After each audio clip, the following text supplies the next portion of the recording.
We got clear conditions across into the Permian Basin, but the further northeast that you go, you'll be running into a little bit of patchy fog, especially if you're going between Big Spring to Abilene this morning. So give yourself a little bit of extra time for that commute. Grab a light jacket as well, as it is a little chilly across the region, but you don't really need too much of a heavy coat because we are expecting a warming trend, especially heading into the week of Christmas. But we do have a few cool fronts in between to try to mitigate that just a little bit. Around 3/10 mile visibility into Big Spring, going up into near areas of the Key City. It says 10-mile visibility, but on the eastern portions of the city, we are still working with around 1-mile visibility along into near I-10 as well. A bit more of a haze out there. We do have a bit of that cool front, though. The first one that we did have along into the vicinity, that's not really going to let that fog be able to move up northward too well, but we are working with those kind of warmer conditions and also humid conditions into the Concho Valley with around 51 in San Angelo and 57 in Brady with 33 out into Midland. So definitely need that coat for the basin, but kind of a wind bag if you are traveling up into the Pacific Northwest and also the Midwest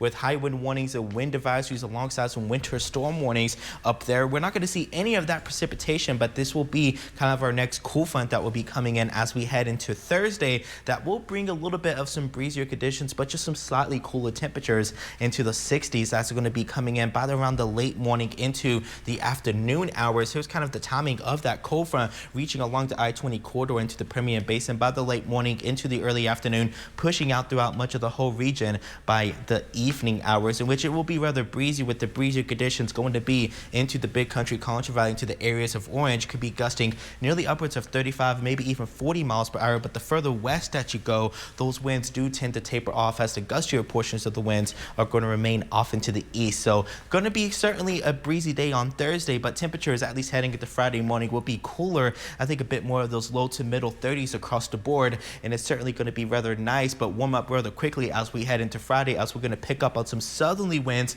this time around. Could be gusting up to near 30 miles per hour, especially as we head into Saturday. We're going to warm up ahead of our next cool front. We're talking 80s on Saturday with some pretty gusty westerly winds. I'm going around 83 into the Tall City. We'll drop back down into some 70s, but warm back up rather quickly as we head into Christmas week. So today is not going to be too much of those 80s, but we'll see a bit more of those 60s across the board, hitting around 69 into Midland with 70 off into Odessa, with a bit more of those upper 60s with low 70s across the Big Country of Concho Valley. We'll see more of that as we head into Friday and Saturday with those warmer temperatures, with some records likely to be broken as we head into Saturday, especially for the Permian Basin. But we'll have a quick cool down on the first day of winter with a warming trend as we head into the holiday week. We'll be right back after the break.